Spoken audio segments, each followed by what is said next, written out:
வணக்கம். செல்வகுமாரின் காலை 8 மணி வானிலை ஆய்வறிக்கை. அதிகாரப்பூர்வ வானிலை அறிக்கைக்கு இந்திய வானிலை ஆராய்ச்சித்துறை அறிக்கையை பார்க்கவும்.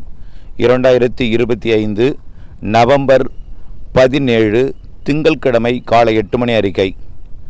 இந்த அறிக்கை, அதாவது அதிகாலை அறிக்கை ஒன்று பதிவு செய்ததற்கு பிறகு காலை 8 மணிக்கு இந்த சிறப்பு அறிக்கை பதிவு செய்யப்படுவதற்கான நோக்கம், பல்வேறு மாதிரிகள், அதாவது வானிலை மாதிரிகள் தமிழ்நாட்டிற்கு வராமல் ஆந்திர பிரதேசம் மற்றும் அதனையும் தாண்டி ஒடிசா என்று மாதிரிகள் காட்டப்படுவதாகவும், இப்படி இன்றைக்கு தொடங்கியிருக்கக்கூடிய, இன்றைக்கு பெய்து கொண்டிருக்கக்கூடிய, இன்றைக்கு உருவாகி இருக்கக்கூடிய இந்த நிகழ்வு கூட சரியாக மழை பெய்யவில்லையே, அடுத்த நிகழ்வும் இப்படி விலகி போய்விட்டால் தமிழ்நாட்டிற்கு மழை பொழிவில் பிரச்சனை ஏற்பட்டு விடுமோ என்கின்ற ஒரு அச்சத்தில், வறட்சி வந்து விடுமோ என்கின்ற ஒரு அச்சத்தில் பல்வேறு பகுதிகளிலிருந்து வினாக்கள் காலையிலிருந்து வந்து கொண்டே இருக்கிறது.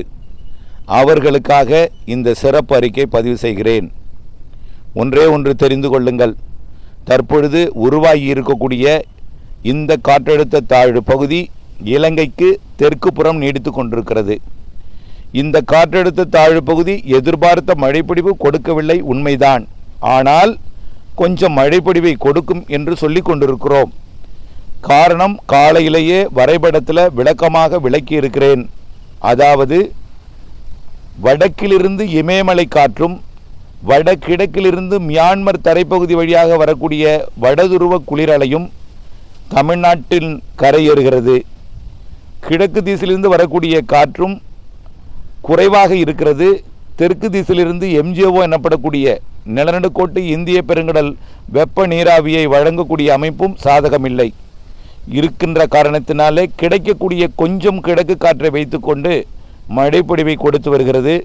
அதன் அடிப்படையில் 10 சென்டிமீட்டருக்கு மேல் நேற்றைக்கே கடலோர பகுதி எல்லாமே கோடியக்கரை முதல் மண்டபம் கூட கோடியக்கரை முதல் அது கடலூர் மற்றும் மயிலாடுதுறை மாவட்டங்கள்லாம் நல்ல மழைப்பொழிவை கொடுத்திருக்கிறது. இருந்த போதிலும் இன்றைக்கும் இந்த நேரத்தில் கூட, இந்த காலை நேரத்தில் கூட கிழக்கு திசை மற்றும் வடகிழக்கு திசையிலிருந்து குளிர்காற்று அதிகமாக வருகிறது. அதாவது நீராவியை குளிர்விக்கும் அளவிற்கு அளவான குளிர்காற்று வந்தால் அது மழை மேகங்கள் மழையாக மாறும், மழை மேகங்கள் உருவாகும். ஆனால் இப்பொழுது இருக்கக்கூடிய குளிர்காற்று சதவீதம் அதிகமாக இருக்கிற காரணத்தினாலே மழை மேகங்களை அதிகமாக உண்டு பண்ணுகிறது. இதனால் மழைக்கு பதில் அதிக குளிரும் மேகமும் இருக்கிறது. இருந்த போதிலும் ஆங்காங்கே மழைப்பொழிவை கொடுத்து கொண்டிருக்கிறது. கடலோரத்தை விட்டு இன்னும் உள்ளே பெரிதாக மழைப்பொழிவு கொடுக்கவில்லை என்பது அனைவரும் அறிந்த உண்மைதான். ஆனால் இன்றைக்கு காலையில் பெரிதாக மழை வாய்ப்பு எதிர்பார்க்க முடியாது. ஒரு வெப்பம் வந்த பிறகு 11-12 மணிக்கு பிறகு சென்னை, திருவள்ளூர் உள்ளிட்ட வடகடலோர மாவட்டங்களில் காற்று குவிதல் ஏற்படும். அதாவது நீராவி, அதாவது வெப்ப நீராவியோட குளிர் நீராவி இணையும் பொழுது அதிக குளிர் இருக்கிற காரணத்தினால மழை மேகங்கள் மழையாக மாறவில்லை. வெயில் வந்ததும் 11 மணி 12 மணிக்கு மேல் மதியத்திற்குள் வடகடலோரத்தில் மழைப்பொழிவு தொடங்கும். பிறகு இந்த நிகழ்வு வடக்கிலிருந்து வரக்கூடிய காற்றை கொஞ்சம் கொஞ்சமாக அரபிக்கடல் நிகழ்வு நோக்கி திரும்பிவிடும் என்பதனால கிழக்கு திசை காற்றும் கொஞ்சம் நிலநடுக்கோட்டு இந்திய பெருங்கடல் நீராவி காற்றும் நாளை கிடைக்கப்பெறும் என்பதனால நாளை அந்த நிகழ்வு குமரிக்கடல் பகுதியை நோக்கி நகர்ந்து விடும் என்பதனால நாளை தென் மாவட்டங்களுக்கும் மேற்கு மாவட்டங்களுக்கும் வட உள் மாவட்டங்களுக்கும் கர்நாடகா ஆந்திர எல்லையோர கேரள எல்லையோர கேரள பகுதிக்கும் மழைப்பொழிவை கொடுக்கும். இந்த நிகழ்வை நீங்கள் பெரிதாக மழையை எதிர்பார்க்க வேண்டாம். ஆனால் கண்டிப்பாக அடுத்த நிகழ்வு பாதிக்கும் மழை என்பதில் மாற்றமில்லை. ஆந்திர பிரதேசம் காட்டுகிறார்கள், ஒடிசா காட்டுகிறார்கள் என்று அதை பார்த்து நீங்கள் குழப்பிக்கொள்ள வேண்டாம். தயவு செய்து கேட்டுக்கொள்கிறேன். அடுத்து வரக்கூடிய 21ஆம் தேதியிலிருந்து வரக்கூடிய அடுத்த நிகழ்வு தமிழ்நாட்டிற்கு உண்டானது தான். அடுத்தடுத்த 2 நிகழ்வுகள் ஒன்றிணைந்து தமிழ்நாட்டிற்கு நிறைய மழைப்பொழிவை கொடுக்க போகிறது. நாம் ஏற்கனவே நவம்பர் மாதம் 2ஆம் தேதி வரையப்பட்ட வரைபடத்திலேயே நாம் சொல்லியிருந்தோம். இன்றைக்கு அந்த படம் வரைந்து கிட்டத்தட்ட 15 நாட்களுக்கு மேலாகிவிட்டது. அந்த வரைபடத்திலேயே 9 டிகிரி வட அச்சரேகைக்கு வடக்கே, 12 டிகிரி வட அச்சரேகைக்கு தெற்கே, அதாவது சரியாக சொல்லப்போனால் திரிகோணமலை 9 டிகிரி, அதிலே ராமேஸ்வரம், நம்முடைய தென் மாவட்டங்கள் எடுத்தினா ராமேஸ்வரம், இலங்கை எடுத்தினா திரிகோணமலை, அப்படியே வட மாவட்டங்கள் எடுத்தீங்கன்னா மாமல்லபுரம், இந்த இடைப்பட்ட பகுதி வழியாகத்தான் இது ஊடுருவி கடக்க வேண்டும்.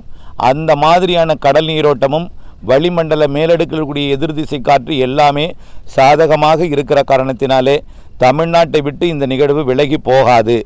இந்த 2 நிகழ்வும் ஒன்றிணைந்து நிறைய மழைப்பிடிப்பை 30ஆம் தேதி வரை கொடுக்க போகிற நிலையில் அடுத்ததாக வரக்கூடிய டிசம்பர் மாதம் முதல் வார நிகழ்வும் இதே வழித்தடத்தில் இலங்கை அருகே இதே போலவே டெல்டா மாவட்டங்கள் வழியாகத்தான் மேற்கு நோக்கி நகரும் என்பதில் மாற்றம் ஏதும் இல்லை என்பதை நீங்கள் புரிந்து கொள்ள வேண்டும். ஆகவே தயவு செய்து மாதிரிகளை பார்த்து குழப்பிக்கொள்ள வேண்டாம். விரைவில் எல்லா மாதிரிகளும் மாறி வரும். மாதிரிகள் இப்படித்தான் இருக்கும், மாற்றி மாற்றி போட்டு கொண்டிருப்பார்கள். இறுதியில் ஒன்றுபட்ட ஒரு மாதிரி ஓரிரு நாளில் கிடைத்துவிடும்.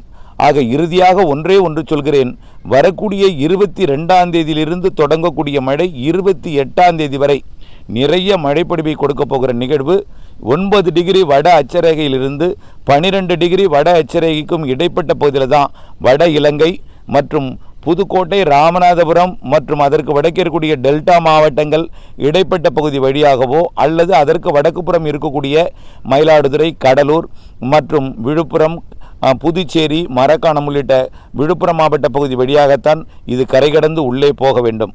இது கரை கடந்து என்று நீங்கள் புயல் என்று அச்சப்பட வேண்டாம். அது புயலாக உருவானாலும் செயலிழந்து ஒரு ஆழ்ந்த தாழ்வு பகுதியாகவோ தாழ்வு மண்டலமாகத்தான் கிடக்கும், அல்லது தாழ்வு மண்டலமாக அல்லது வெல்மார்க் லோ ப்ரெஷராகவோ தான் கிடக்கும். ஆகவே புயல் காற்று குறித்து அச்சம் வேண்டாம். காற்றுடன் மழை இருந்தாலும் அந்த மழைப்பொழிவில் பாதிப்பு எதுவும் இருக்காது, வெள்ள பாதிப்பு தான் தெரிகிறது. ஆகவே இதுவரைக்கும் நாம் அறிவித்ததில் எந்த மாற்றமும் இல்லை. வடகடலோரம் இன்னும் கொஞ்சம் ராமநாதபுரம் மற்றும் திருநெல்வேலி, தூத்துக்குடி மாவட்டத்தையும் சேர்த்து கொள்ளலாம். கன்னியாகுமரி முதல் திருநெல்வேலி வரைக்கும் நிறைய மழைப்பொழிவை கொடுக்கும். இதில் ராமநாதபுரம், புதுக்கோட்டை மற்றும் அதற்கு உள்ளே இருக்கக்கூடிய சிவகங்கை மற்றும் டெல்டா மாவட்டங்கள் தஞ்சாவூர், திருவாரூர், நாகப்பட்டினம், காரைக்கால், மயிலாடுதுறை, உள்ளே அரியலூர், பெரம்பலூரையும் கூட சேர்த்துக்கலாம். திருச்சி மாவட்டத்தோட கிழக்கு பகுதி கூட சேர்த்து கொள்ளலாம். நம்ம ஏற்கனவே சொன்ன திருச்சி மாநகரத்துக்கு கிழக்கே, கல்வராயன் மலைக்கு கிழக்கே கள்ளக்குறிச்சி, விழுப்புரம், கடலூர் மற்றும் புதுச்சேரி, திருவண்ணாமலை, திருப்பத்தூர், வேலூர், ராணிப்பேட்டை, சென்னை, திருவள்ளூர், காஞ்சிபுரம், செங்கல்பட்டு ஆகிய மாவட்டங்களுக்கு இந்த நிகழ்வு நிறைய மழைப்பொழிவை தரும். கடலோரம் நிறைய மழைப்பொழிவை தரும். கடலோரத்திற்கு உள்ளிருந்து நீர் வரும் என்பதனால கடலோர பகுதிகளுக்கு கூடுதல் நீர்வரத்து கடைமடை பகுதிகளுக்கு கிடைக்கும் என்று தான் நம்ம திரும்ப சொல்லிக்கொண்டே இருக்கிறோம். ஆகவே இப்பொழுது உள் மாவட்டங்களுக்கு அந்த நிகழ்வு நிறைய மழைப்பொழிவை தரும். கிட்டத்தட்ட சில இடங்களில் ஏரி குளங்களை கூட நிரப்பலாம். ஒருவேளை இந்த வரக்கூடிய 22லிருந்து 28ஆம் தேதி வரை வரக்கூடிய நிகழ்வு ஏரி குளங்களை நிரப்பாமல் ஒரு சில இடங்களை ஒதுக்கிவிட்டு போனால் பின்னாடியே அடுத்ததாக வருகிறது. அது வட இலங்கை மற்றும் புதுக்கோட்டை இடைப்பட்ட மாவட்டங்கள் வழியாக மேற்கு நோக்கி நகரக்கூடிய நிகழ்வாக இருக்கும் என்று எதிர்பார்க்கப்படுகிறது. ஆகவே அடுத்தடுத்த நிகழ்வு வட இலங்கை வந்து தமிழ்நாட்டின் டெல்டா மாவட்டங்களுக்கு அருகிலே நெருங்கி வந்துதான் அது கரை கடந்து உள்ளே போகும் என்பதை மீண்டும் தெரியப்படுத்த விரும்புகிறேன். மாதிரிகளை பார்த்து ஆந்திரா சென்று விடுமோ, ஒடிசா சென்று விடுமோ, மழை இல்லாமல் பொய்த்து விடுமோ என்று உள் மாவட்ட மக்கள் கவலை கொள்ள வேண்டவே வேண்டாம். தொடர்ந்து நீங்கள் நம்பிக்கையுடன் இருங்கள். மாதிரிகள் மாறும் பொழுது உங்களுக்கு நம்பிக்கை வரும். குழப்பமான மாதிரிகளை கண்டு குழம்பிக் கொள்ள வேண்டாம், பொறுத்திருங்கள். வரக்கூடிய 22ஆம் தேதியிலிருந்து 28ஆம் தேதி மழைப்பொழிவும் தமிழ்நாட்டிற்கு நிறைய மழைப்பொழிவை தரும் என்பதையும், அடுத்ததாக டிசம்பர் மாதம் முதல் வாரத்தில் வரக்கூடிய மழை நிகழ்வும் தென் மாவட்டங்களுக்கும் மேற்கு மாவட்டங்களுக்கும் டெல்டா மாவட்டங்களுக்கும் அனைத்து மாவட்டங்களுக்கும் நிறைய மழைப்பொழிவை தரும் என்பதையும், டிசம்பரில் மேலும் கிறிஸ்மஸுக்கு முன் 3 நிகழ்வு, கிறிஸ்மஸுக்கு பின் ஒரு நிகழ்வு என்றும், ஜனவரியில் 3 நிகழ்வு இருக்கிறது என்பதையும், எல்லாம் தமிழ்நாட்டின் ஏரி குளங்களை நிரப்பும். உபரிதான், நிறைய உபரியாகத்தான் இருக்கும். சராசரிக்கு மிகுதியான மழை என்பதை நீங்கள் புரிந்து கொண்டு மழை பொழியும் பொறுமையாக இருக்க அன்போடு கேட்டுக்கொள்கிறேன். தொடர்ந்து அப்டேட்ஸுடன் இணைந்திருக்க அன்போடு கேட்டுக்கொள்கிறேன். இப்படி இதுபோல் அவசர அறிக்கை பதிவு செய்யும் அளவிற்கு குழப்பிக்கொள்ள வேண்டாம். அடுத்ததாக மாலை மற்றும் இரவு அறிக்கையில் உங்களுக்கு மேலும் விளக்கமாக வழங்குகிறேன். படங்களுடன், சிறப்பு படங்களுடன் வழங்குகிறேன். இணைந்தே இருங்கள் அப்டேட்ஸுடன். நன்றி.